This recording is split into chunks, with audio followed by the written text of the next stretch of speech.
Let's go. Time's flying. We're going to use the Bay model. And the first time I saw it, I thought it was the coolest electric train I'd ever seen. And it turns out it's far, far, far more valuable than any electric train I've ever seen.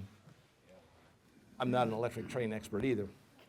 What we're looking at here is a time lapse of the Golden Gate Bridge shot here at the Bay model. We're going to not have this comprehensive a setup going today, but we're going to have a short version of this. And I'm going to try and talk loud enough. Golden Gate Bridge, Point Bonita. When it's flooding, what we have, thank you, Sally, are little styrofoam discs like this. Sorry about the plastic, but they float real nice. They're on little tiny leashes that are basically a foot long that connect the disc to the pole. Everywhere there's a white strap around the pole, there's a disc connected to it. The disc shows which way the water's moving right underneath the pole. Right now, it's ebbing. We're better with the light off, please. Thank you. So, Mile Rock is out here. Where's the other one? Somewhere over here. It's a pretty complex thing to look at. I think the best way to look at it is to pick one pole. Just focus on one pole and look at how often the discs are not on the same side of the pole. Okay? This is current going out, this is current going in. Going out, going out, going out, going out, going out. Okay, oh, going in. Right? So what's the time frame on this? What's the time frame on this? Oh, pretty fast compared to real time. Like 1 minute equals an hour? It looks like they're moving fast. Oh, it is. This is time lapse, right? So it's very compressed. I think that in real time, the loop is 40 minutes long on the model.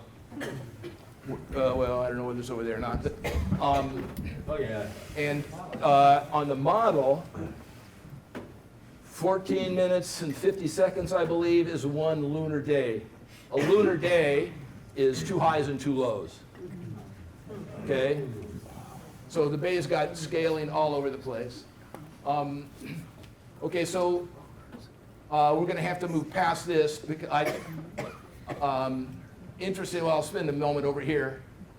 Right now it's flooding, right? And all of these discs are going in, but when it starts to ebb, what you're going to find is that along Baker's Beach here, the current is still roaring in. Ebbing now, and all these discs are on the Golden Gate Bridge side of the current. So, Brad, are you the one that sent me the image of the paddle? Yes. Do you mind if I put that up? No. This guy's, I'll make fun of him, but only because he's my new best friend. We'll get to that. Let me see if I can get out of here.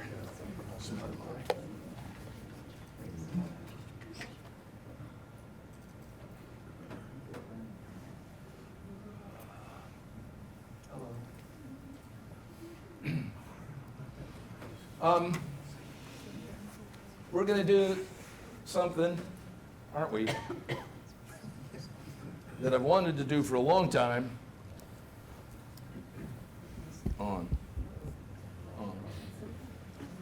Instead of talking about tidal currents from a sailor's point of view, sailboats have this huge liability. They look nice and pretty when you see them above the water, but underneath the water there's a big hunk of lead hung way down that keeps them from tipping over. You guys tip over real easy, but you don't have a hunk of lead under you either. So we're going to spend a bunch of time talking on boats that draw like 3 inches instead of like 6 or 10 feet. All right, and it's going to be largely focused on countercurrents. When the current's going the way you want to go, life's pretty easy. Life's challenging when the current's going the opposite way. All right? So we're going to use the photographs to make educated guesses as to which way the current's going. So there's a line right here, and this line is the joining of an ebb that's gone around Blunt on Angel Island and the ebb that's gone through Raccoon Strait. So this is a connector between two different pieces of ebb. I sort of think far more interesting is this line right here. Okay? What we're going to see in the slides in a little bit, when the current is moving downwind, the wavelength gets to be long and the amplitude gets to be short. When the current's moving against the wind, the wavelength gets short and the amplitude gets tall. There's whitecaps right here, and there's no whitecaps above this line. What that tells me is that this current is going downwind. This is San Francisco in the spring. Wind is blowing from the west, wind is from here. Sort of see that in the fog. This is current going downwind, this is current going upwind. The sea state is dramatically different. Kayakers are going to have a big problem with this because you can't see very far. Oh, yes, we can see that. My question is, can you see that from here, or here, or here? I know you can see it from here, right? We'll look at this stuff in a bit. Okay, so what is current? Tell me I'm out of range. Tell me something. You got it? Point it at your laptop. Point it at the. Okay, it doesn't work through people. Next time, I'll show you how currents are made. I've been messing around with what does the moon do to the earth and how does it cause tidal bulges. And it's, when people do too much arm waving, it gets to be very mysterious. I'll do some other kind of waving. The moon and the sun make the currents, so that's all fine. Come on, pick a tool, any tool. So, the fundamental, water's not very smart. Knows about gravity, knows about momentum. Loves to go downhill, hates to go uphill, won't go uphill, but it has momentum, and it can coast uphill for a while if it has to. Now, we're going to go through this, basically the Golden Gate, and take it apart 57 ways. Let's just jump in here. There is an ebb here, and you can see this, and you can see this, and there's a lot of water going out. This is a peninsula that sticks out into the current stream. When the water goes by the end of Fort Point, it carries away water that has been sitting right there. It physically removes it. When you remove the water, you dig a hole. So all of a sudden, from back in here, it's downhill over to here. And the current will flow backwards the whole way down Baker's Beach, only to get ripped off at Fort Point by the going out water. Here's another peninsula. Exact same thing is happening inside the bay out here. And you can see the change in water color right in here where the ebb is going by, creating this counter current. Peninsula, counter current. All right, you can bet on that. Don't file this under local knowledge. This is not only works on this planet, but it works on any planet that has fluids. Okay?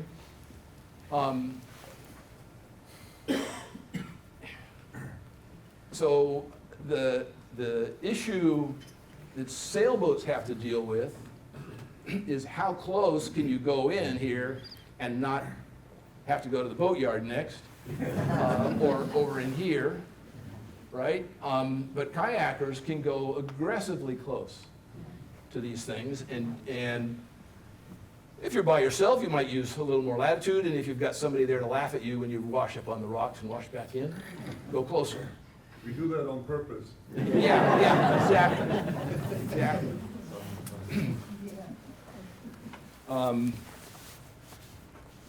Okay, same day out in the ocean, different time though. You can see that this countercurrent along Baker's Beach is building, it's sweeping around here, but it's not going yet.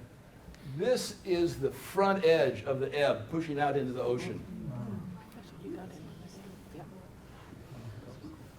Several people who introduce themselves today say they love the water and they like to share. People who sail somehow don't get along real well with these people. They're going to be commercial fishermen. And we think we're pretty smart because we race sailboats and we've studied this. Commercial fishermen's income changes on whether they're motoring here or motoring right over here. Those guys are sharp, like seriously sharp. If you're trying to get somewhere in a kayak and you're paddling the opposite direction to commercial fishing boats, you're in the dumbest place you can be. Okay? They are going down current. It is starting to ebb. Here's a peninsula, sweeping water, building a current here. Here's a peninsula, sweeping waterway, building a current in here. The fishing boats come around Bonita, they just drive into the bay, they'll come right out by here, right there, drop into that bay. Then when they cross, we don't know whether they're going to go into Sausalito or down the estuary. Okay, so keep an eye out for those. The boats are easy to find. They're generally white, black horizontal paint jobs, and then vertical rust. Okay? All right, now I think, yeah, this is a Skylab picture from a lot further up. And basically what we're seeing here is Russian River draining into the Pacific and water's being carried south. This is the front edge, essentially, the shock of an ebb going out into the ocean. Interestingly, all the water down inside here is very silty. It rained in Tuolumne Meadows, let's say 2 days ago for the first time all spring. A lot of water coming down out of the Sierras. It's all silty, and it has been going out into the ocean. Now it has started to flood, which is what you're seeing in here with a change in watercolor, Okay, so if you just look carefully, generally sailors are of the opinion that brown water is from the mountains, not brown water from the ocean. Right? I don't think that you can exactly bet on that, but if you don't know what to do, bet on that. Better than nothing. All right. Let's see if I can transition as good as I did last time. Where are you, mouse? Show me something. Back there. Don't make me unplug something.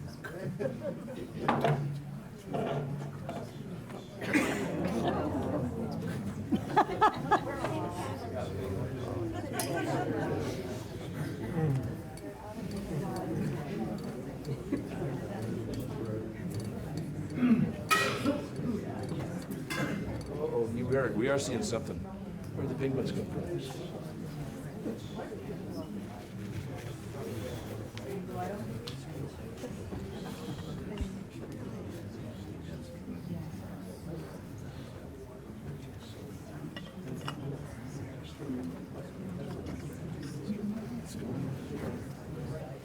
Are you smart? Yes.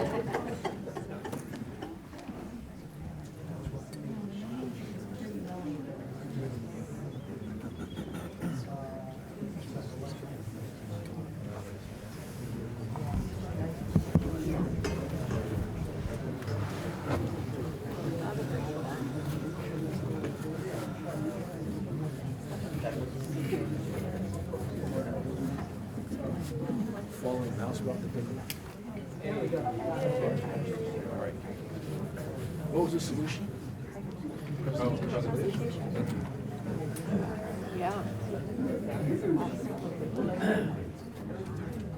We've got to be out of here by 11.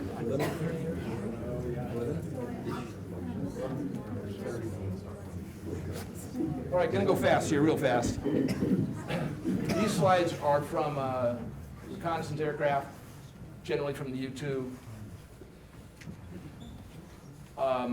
We will use these to study difference in watercolor, like what we're seeing from here to here, here to here, much more graphically here to here. This line that we see through here, that's real. This is silty water, this is less silty water. Okay? Now, this is, in fact, the very same day with the sun in a different place. So the light is reflecting directly into the camera. Here's a motorboat going from the top towards the south. Here's a freighter going from the south to the north. Here's a little Boston whaler going south to the north. We know that because of the wake. This is not a motorboat. And there's a bow wake on TI. So the water's going past Treasure Island plenty fast enough to make a wake. We can see that also on the behavior of the water underneath the bridge towers, right? Wake on the South Bay side, no wake on the North Bay side. This right here is the same current line that we were looking at before. It's this same current line here. It's just migrated. This is the end of what used to be the Berkeley Pier, and apparently the locals are calling it the Berkeley Reef now. But notice that underneath the bridge supports, there's no wake on either side. Right? So in this area, the current's essentially slack. So if the people who haven't kayaked very much say, well, the current's not a big deal, you'll find out. This is San Francisco City front, St. Francis, the breakwater with a dog leg at the back end of it here. This wave structure is the other half of this wave structure over here, and right over here is a freighter. Okay, different freighter here. Real quickly, I'm going to cheat and tell you, it's flooding. We're going to convince you that it's flooding because this is where a storm drain goes into the bay, a lot of silt on the east side, no silt piled up on the west side. Come down to where basically there's a sandy beach in here, turns into bric-a-brac and then rock the rest of the way. Current line off of this point, stream lines coming all the way down to here. Water's going left to right. Dogleg, change in water color. This is left to right. This is right to left. So each one of these points is creating the countercurrent that we saw in the first set of slides. Right? So if you're trying to go left to right, life is simple. Go out here where the water's deep and go. If you're trying to go the other way, you want to come into the beach, paddle up the beach, out to the end of the dog leg, flip around the corner, paddle back into the beach, and work your way up. This is where that interface between people who sit on the water and people who stand on the edge come into play. Fishermen tend to stand along this edge and along this edge. We try to stay out of the way. So this is sort of a large-scale example, and in a lot of ways, the best thing is don't go that way that day. This is the same day, and this is a fairly old photograph. There's now a breakwater, that starts down here and goes around, but this is current wake here, and this is Alcatraz, current wake here. Notice that the water out here is pretty smooth. The water in here has got a lot of white caps. This water is going right to left. This water is going left to right. Okay? This is the same day, next frame down, in terms of people who sail boats. This is, even you guys, this is the most important picture of the whole talk. We're going to ignore, as far as I'm concerned, the whole left-hand half of this frame. Pretend like you could get up there with a Crayola and draw a line on it. You want to draw lines where the color changes. Okay, well, we'll go bottom to top. We're going to draw a line right here. Then we're going to draw a line up in here. Then we're going to draw a line that goes way up into here, loops around and goes that way. Okay, take all the color out of it, turn it into a black and white image. We want to draw lines where the where the water is either smooth or choppy. Okay, so where there are the fewest broken waves are in this region right here. The most broken waves are up above here, intermediate here, intermediate here. There's two completely different systems giving us exactly the same information. This is water going towards Alameda pretty fast. This is water probably still going towards the Bay Bridge, but not nearly as fast. okay? So if you are trying to paddle up here, go somewhere else. The logical place is to go into the wharves and paddle up the edge, right? So every time you cross a current line, you're going to see a change in sea state. The choppy side is going upwind, smooth side is going downwind. I'm going to try to go through this pretty quick. It is, real quickly, water's going into the South Bay.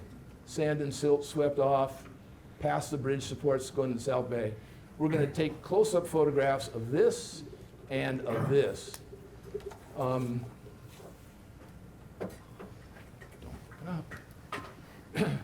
Back up at the marina, as the speed of the flood is decreasing, the current lines are not glued parallel to the beach anymore. This is a sign of the speed of the flood slowing down. All right, so it's less important. I mean, you can literally be out into this area and be fine.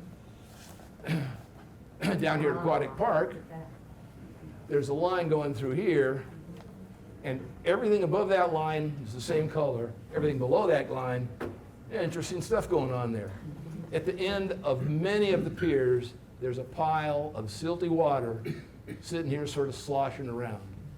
When the slosh gets out to this line, the reason it disappears is because it's going to Alviso. Okay?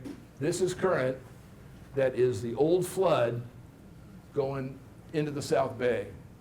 Same day, maybe 45 or 50 minutes later, okay? This is related to this, right? This is related to that. But if we look at the Bay Bridge, you can see the silt still being carried into the South Bay, carried off of TI into the South Bay, into the South Bay. All this jazz is flooding. Next picture is going to be a close-up of this part of this same image. Current to the South Bay, South Bay. Look at what the silt is doing that used to be sitting at the end of the piers. At this line, the current literally changes direction. It's not like a little slower, a little faster. It's like the other way. All right? Is that the rip we see when we sail? It can be. All you got to do is be there at the right time. Here's one of my best friends right here, and my other best friend right there. Commercial fishing boats going right where they're supposed to be. All right?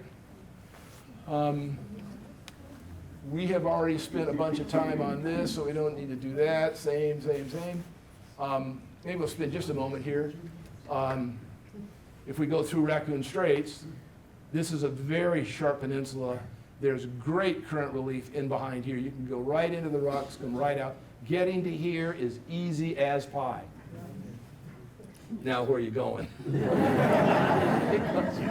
There's going to be a certain amount of impediment to go hard left here. Same thing up here. Water's going by the end of the peninsula, removes water from here, pulls water from Richardson's Bay down. This water is north to south. This water is east to west.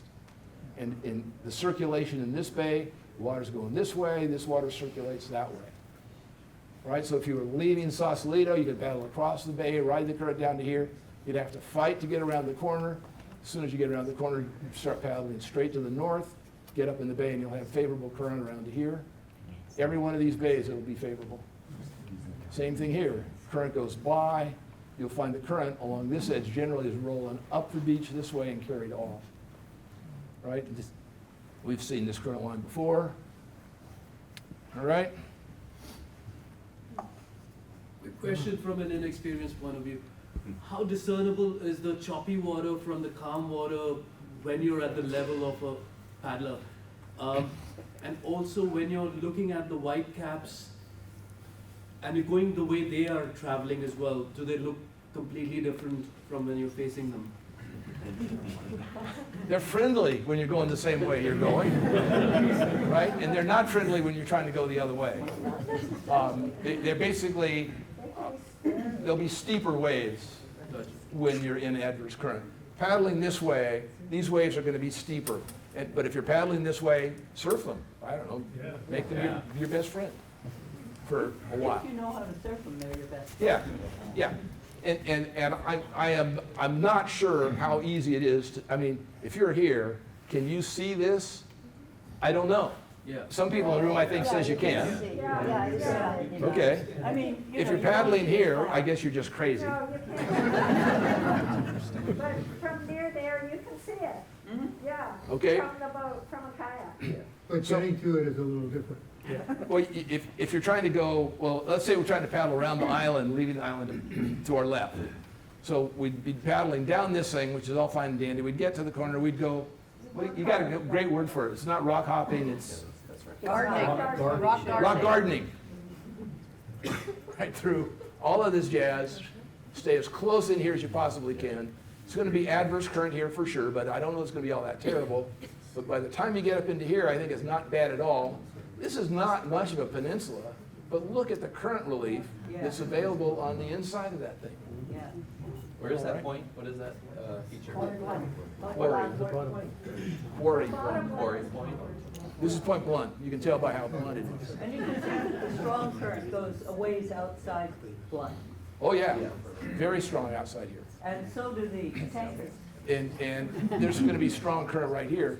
And I think that if you look pretty carefully, you can see a change in the watercolor inside of here and inside of here. So same old thing. You get up to here, not too bad. A struggle to get around here, but you go right back into the beach. And this will be a struggle, but not like trying to paddle out here. Okay? This stuff, by the way, I looked at the BASK. The part there's a somebody wrote a great handbook about how to deal with bay currents. This stuff is exactly covered, exactly right in that handbook. The guy, person, woman that wrote that, are they I here? wrote that. Damn! Good for you. Mentioned is each one of these points and the value of getting in. So the short story is, if you guys just read the damn manual, you wouldn't have to be here.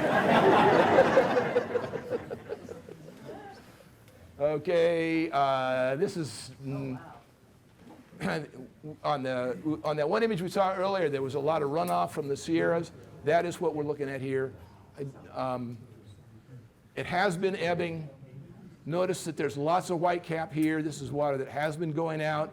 This is a counter current. Water's going the other way. No white caps inside the Bonita Channel. Okay? The water has been coming down out of the river systems. The water level outside the gate has been quite low, so the water's happy to pour through Raccoon Straits out the gate, go around Point Blunt and go out the gate. But now sea level has started to rise. It is no longer downhill. The South Bay has been draining through the whole ebb cycle. So now all of a sudden the low water is in the South Bay. So the ebb from the North Bay just goes roaring past all this stuff, and somewhere about here it changes its name to New Flood. And this is the point where we have the water going exactly in opposition to itself. Water coming out of the river system has dirt and junk in it, but it doesn't have any salt. Salt is very heavy. Seawater with a lot of dissolved salt weighs, cubic foot of this weighs substantially more than this. So when these guys meet head to head, the old ebb from the South Bay has no trouble just slipping down and going underneath this jazz. If your luck holds, you only have to deal with a current on the top. Okay? So that's the only part you need to pay attention to. All right, now, Brad. This is great. How many of you people have not seen this? Anyway, if you haven't seen it, you're seeing it now. This is real. This is a trip that these three guys took on the 26th of January. Okay, two guys and a gal. Don't short the gals. Started out at Chrissy, big ebb, go out past the bridge and slide around to Mile Rock, and then all they want to do is to paddle up to. Why'd you go way out there? Yeah. You can actually tell when they just got sick and tired of this whole damn thing and tried to have a drink of water because they just jammed left. Right? Jammed left. Now, this one over here, I don't quite understand. I don't understand the direction, but I'm sure it was more water. Snack break. Eventually, get into where they're trying to go. That's great. And now they're going to paddle back in, so everything is sort of fine. Go down the Bonita Channel, turn left at the corner, stay shallower. Might have been slightly better if you'd gone in a little further. I wasn't there, but this stuff all looks pretty good. Now, if we were doing a race, and you didn't have to leave this to one side or the other, I think that had you gone around Mile Rock and left it to port and paddled into the beach, down the beach to here, and then across to here, you'd be up in here 20, 30, 40, 50 minutes sooner. Sooner. As crazy as that looks. So the next time you get 4 people doing this, split into 2 packs of 2. Find out, because in terms of racing sailboats, that's how you find a lot of this stuff out. We didn't want to get pushed onto the beach and the rocks by the wind, because the wind was very strong. Okay. Have a nice day. So, I thought the wind was blowing offshore that day. Not true? It was from the northeast. Northeast. So, well, it is. So it's from here. Okay. Up the rear. Yeah. Okay, so this stuff is actually quite valuable if you never send it to a guy that's going to do a talk at the Bay Mall. Okay, this is all of the slides here that we've got. Can we have the lights up, please? People in the back, there's a light switch on the right light switch. There we go. Okay, so we're going to go out to the Bay model. It is about 10:40. At the Bay model, we're sort of set out to be close to the Golden Gate Bridge. If you've never been here before, you go out either one of these doors, keep the right-hand wall on your right-hand side, and just keep walking to the west. You get down there, and the Golden Gate Bridge will magically appear on your left. If you go too far, you'll walk into the Pacific Ocean. You'll notice that because there's just water and no more land. I guess I should take a minute to tell you how cool this electric train is. The water goes up and down, not very much, maybe 1.5 centimeters, this much. The vertical scale is 10 times greater than the horizontal scale. So they've had to accentuate the heck out of like the depth underneath the Golden Gate Bridge just to make the water flow. Really smart people did this. They did a hell of a fine job. This was before computers. They were using stone tablets to do their calculations. There is a giant pool of water in the far back left-hand corner. It's noisy. The reason it's noisy is there's a 47 horsepower pump pumping water out of that pool all the time. And it pumps that water past a valve that opens and closes every 15 minutes. To start a flood, it opens a little bit, then more and more and more and more, and then when the flood goes away, it starts closing it. There's a gravity drain that takes water from inside the model back into the storage pool. So the storage pool elevation is lower than the model pool. And there's another computer-controlled valve that does exactly the same. When the ebb is large, the valve is open. As the ebb slows down, it closes. So all the time, there's water going in and out of the model. All the time. Different amounts go in, different amounts go out. All right? Across the Golden Gate Bridge here, I will get a series of these little floats hanging off of, they'll look like they're hanging off the bridge, so that when you don't see what's going on, you can take a glance at the bridge, find out whether the guys are pointed in or pointed out. What All right. depth are those floats registered? Because there's different things going on at different depths. The floats, that's the key word. They float. They're right on the top. And this follows with my general interest level that I don't give a damn what's happening. On a sailboat, 3 feet down is plenty down, right? So it's not a dumb question at all, because the model that you guys use on the planner, if you read a bunch of the fine print, it says that the water depth that they're using is 19 feet down. Okay. So now what are you going to do? Get a deeper kayak.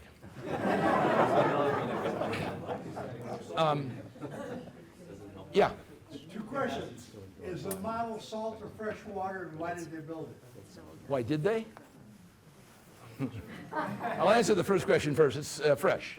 Problem with salt water is it evaporates, and then they got salt crystals growing around the edges. Don't get too political here.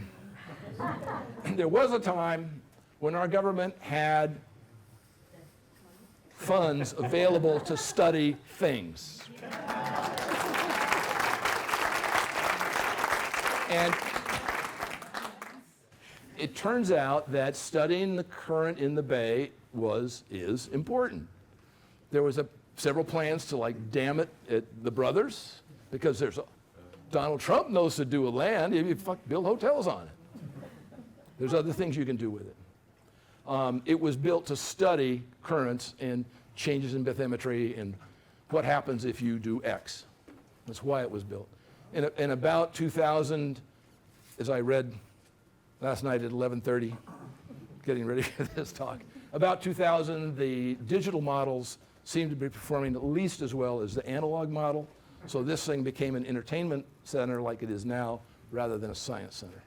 That's not belittling to me at all. It's an absolutely fantastic thing, and we're very, very lucky to be here. Yeah.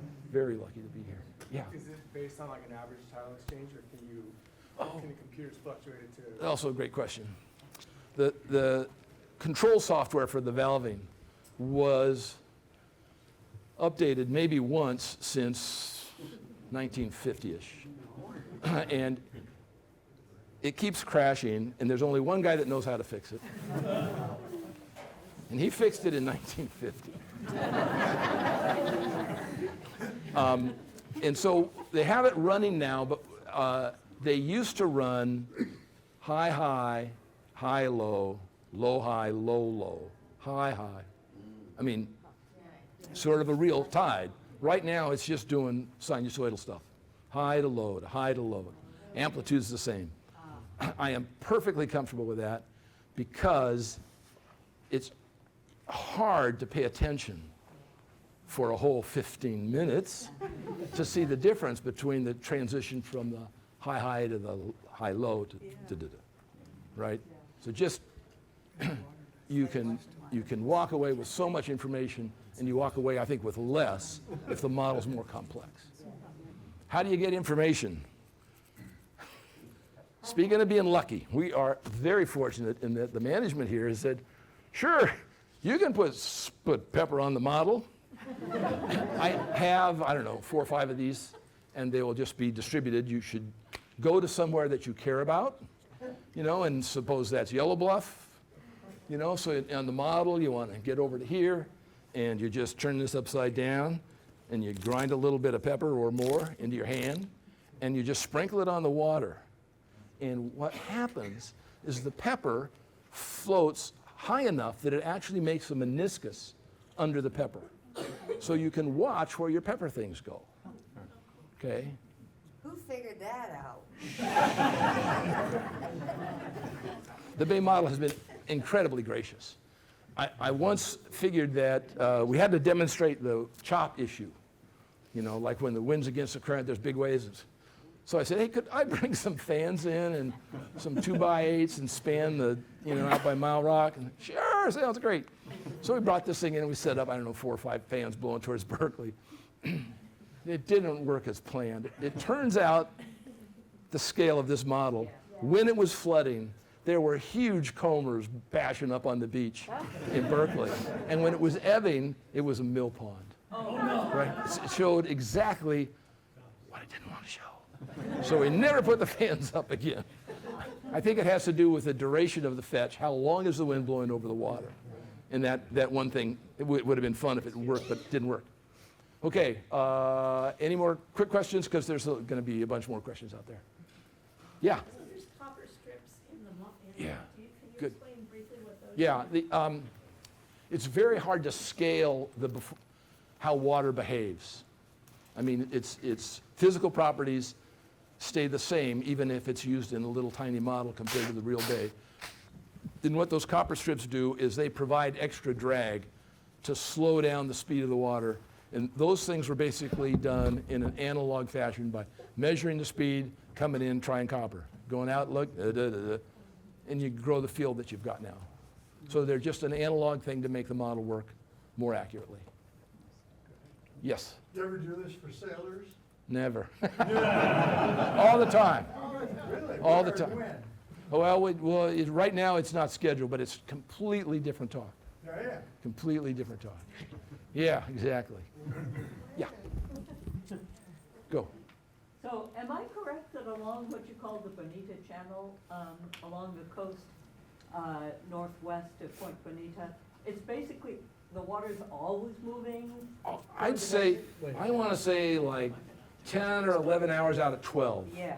it's going the same way. Even when it's flooding? Yeah, it's like- But it's flooding is going like crazy down there because it's all trying to go in and fill up the bay. Yeah. I don't know if this is a too fine question, but does the same thing happen at Potrero Reach with the Sacramento, even on a flood, some of the Sacramento coming into Potrero Reach in Richmond? That's inside the breakwater. Yep. That's another, it's a crazy place, and I'm not smart enough. That's fine. You have to go join the Richmond Junior program to understand what's going on there. Yeah. These would be the last two, go. How far north would you say that the bay affects the coastline as you go up towards Muir Beach in that way, Oh. as far as the ebb going out? Well, it certainly doesn't get to Point Reyes. So that, we have noticed current going around Point Reyes sometimes. We were always wondering. Well, I think there can be current up there, but I don't think it's a bay effect. Okay. There's another one of those big peninsulas sticking out in the Right. north to south current, so it sucks the water up, and there'll be current relief on the inside and the, washing machine where they join. Right. Question? How do you figure out when that tiny little window is where you can get carried north along after?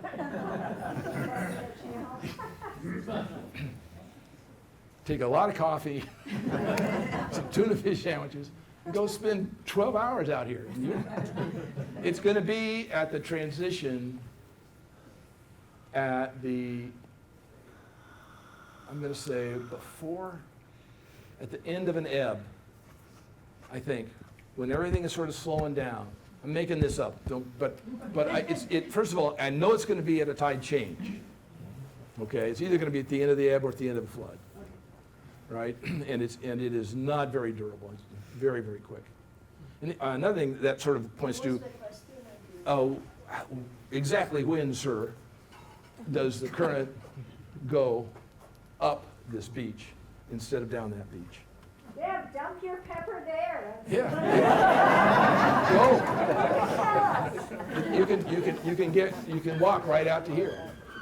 You can get there. Another thing is, I think that you get a tide book, you get a digital display, you start thinking in these digital ways, and current is really analog. And it doesn't matter exactly when max flood is. It doesn't matter at all. You're going to be out there from before it to after it. You have to deal with the problems that will come and go. So don't think now that it's max flood, life's good. Well, if it's good, it'll be good for about 20, 25 seconds. And then it starts over again. Okay, let's go.